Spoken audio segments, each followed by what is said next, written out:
नमस्कार प्यारे साथियों, आज हम चर्चा करेंगे देश के पहले प्रधानमंत्री पंडित जवाहरलाल नेहरू के राजनीतिक विचार। पंडित जवाहरलाल नेहरू का जन्म 1889 में हुआ और मई 1964 में जब इनकी मृत्यु रही, तब तक देश की आज़ादी के बाद ये प्रधानमंत्री रहे हैं भारत के। पंडित जवाहरलाल नेहरू के समाज या राजनीति पर क्या विचार थे, इस पर हम आज चर्चा करेंगे। देखिए, पंडित जवाहरलाल नेहरू के पिताजी मोतीलाल नेहरू का प्रभाव पंडित जवाहरलाल नेहरू के व्यक्तित्व में हमें दिखाई देता है। इसके अलावा बौद्धिक दृष्टि से कार्ल मार्क्स और बाद के वर्षों में पंडित जवाहरलाल नेहरू पर महात्मा गांधी का प्रभाव हमें देखने को मिलता है, क्योंकि इनकी शिक्षा दीक्षा पश्चिमी देशों में हुई थी। ऐसे में पश्चिम का प्रभाव भी पंडित जवाहरलाल नेहरू के व्यक्तित्व में देखा जा सकता है। इंग्लैंड में रहने के दौरान पंडित जवाहरलाल नेहरू फेबियंस और समाजवादियों की ओर आकृष्ट हुए।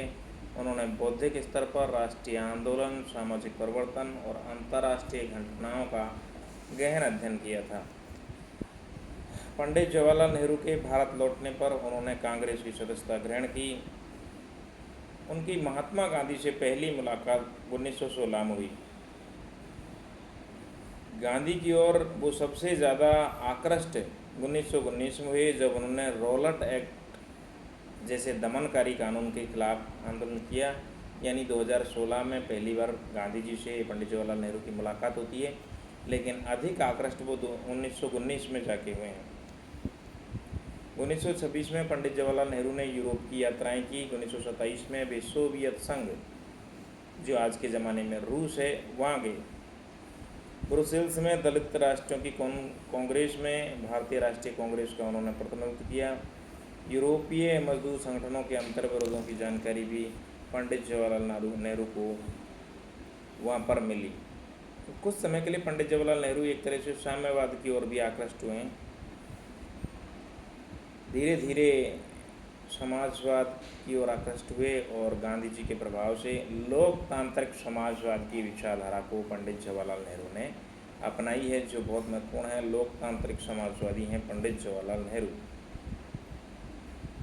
1929 में कांग्रेस के लाहौर अधिवेशन में कांग्रेस के अध्यक्ष बनाए गए। 2 सितंबर 1946 को जो अंतरिम सरकार बनी, उसके वो उपाध्यक्ष रहे हैं।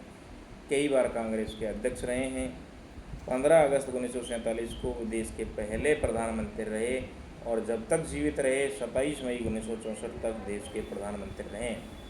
आज हम उनकी कई पुस्तकों के बारे में चर्चा करेंगे। सोवियत रशिया महत्वपूर्ण पुस्तक है। Letters from a father to his daughter, glimpses of world history, autobiography, a discovery of India, the discovery of India, the unity of India, ये पंडित जवाहरलाल नेहरू की कुछ प्रमुख पुस्तकें हैं। पंडित जवाहरलाल नेहरू उदारवादी, जनतंत्रवादी, समाजवादी विचारों के जनक थे या मानने वाले थे।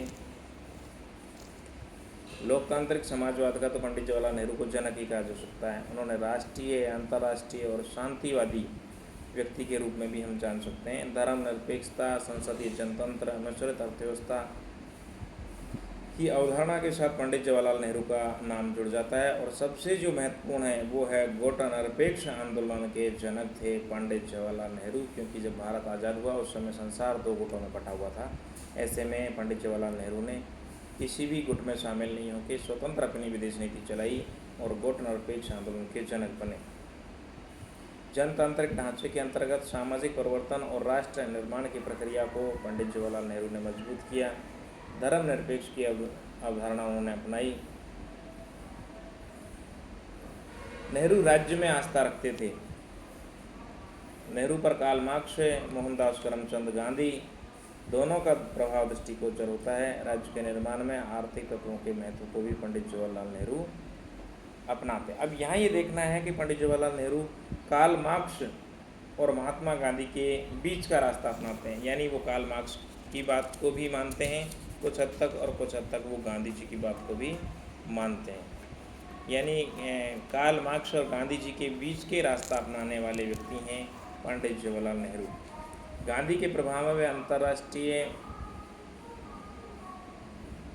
राजनीति में शांतिवाद को उन्होंने अपनाया और गांधी के प्रभाव में वे राजनीतिक आर्थिक विकेंद्रीकरण हेतु पंचायती राज के हिमायती बने और बलवंत राय मेहता समिति की सिफारिश पर भारत में 1959 में पंचायती राज की स्थापना की, या उसका श्री गणेश करने का जो श्रेय है वो पंडित जवाहरलाल नेहरू को जाता है, क्योंकि समाजवादी थे और सोवियत रूप से प्रभावित थे, सोवियत संघ से प्रभावित थे। ऐसे में योजना आयोग की जो स्थापना है वो पंडित जवाहरलाल नेहरू का एक महत्वपूर्ण कदम था, जिससे 12 पंचवर्षीय योजना इस देश में लागू हो पाई। शुक्रिया, धन्यवाद।